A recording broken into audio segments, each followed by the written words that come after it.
In this video I'm going to show you how to create various different basses.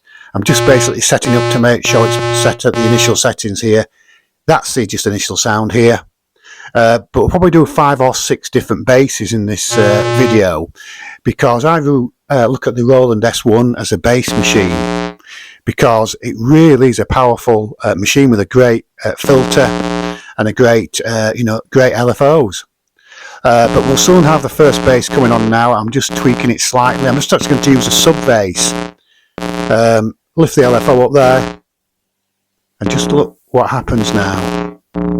You've got your first bass just by taking some filter highs off the LFO.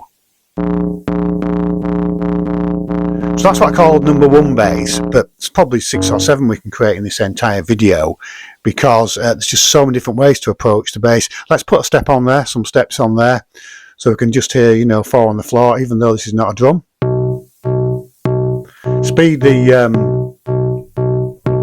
tempo up. And that literally is our first starting point bass there. If you throw some reverb on that, it'll sound absolutely fantastic. Open the filter up and you can tell that the highs are going to be let in, but we don't want the highs in. I like to open the decay, and I also like to open the sustain, the attack, decay, sustain and release, so the envelope can let more sound through. But there's your first one, your first bass. I'm sure I could create a really good drum on this, but I've not worked it out yet. I'm sure somebody's done one already. A bit more sustain, add some more sub on it, sub bass. And you can just hear how that creates another bass line for you as well. Throw some cathedral reverb on there and you're well on your way to a great bass. I sometimes throw a lot of delay on there, so you get a double bass. Almost like it's the start of a build up to a track. But sometimes it's best to take it off. So there's a great little number 2 bass, I guess. You can hear just how powerful that filter is in changing the sound of it all. And that's with me even taking the sub off as well. You can also affect things by changing the range as well.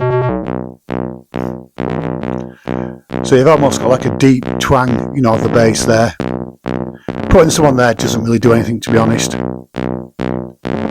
The LFO, for interest of changing now, changes the pitch, which is what you don't really want when you're doing a bass. And there's another bass. So you can see by tweaking things, moving along, putting some notes on there, and you've got a nice bass sound.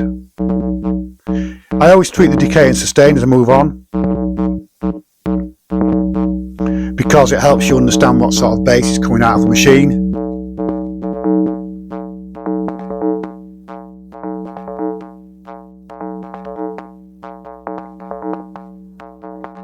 And I also think adding reverb gives you a good idea of what the bass sound's going to sound like as well. So you've got another bass.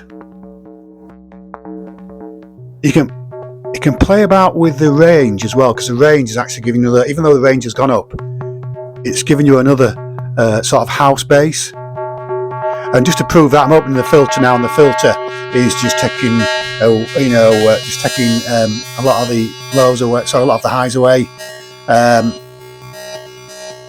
it's making quite a high sounding, I meant to say adding the highs in. And there we go, the powerful filter actually again creates really nice bass, bit more reverb.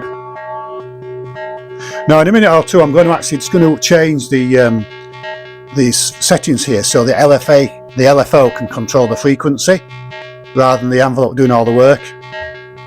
Yeah, we'll just go on to press envelope trig and change it over to the LFO, so the LFO is now going to be doing the work.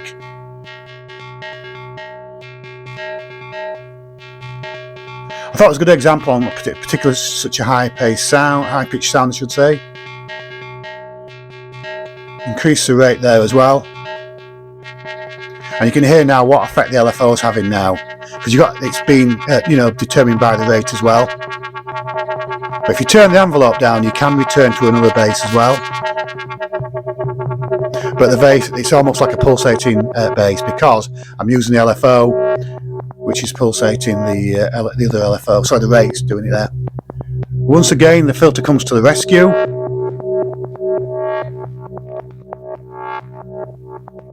I've taken away some of the sub, and now you can hear another pulsating bass there. So I don't know if that's 3 or 4 basses we created, but there's just so many various different ways to attack basses. Tweak the envelope here, and yet another bass begins to appear. So if you're looking for a setup where you want the Roland S1 to complement a groove box on the machine, I look at this in some respects as a serum, although the serum's a lot easier to use in some respects because it's software. This one can get to the same place as serum because of the great attack, decay and sustain. So I've got quite a high pitched sound then. Pulling down the frequency will definitely change that and bring it into another bass.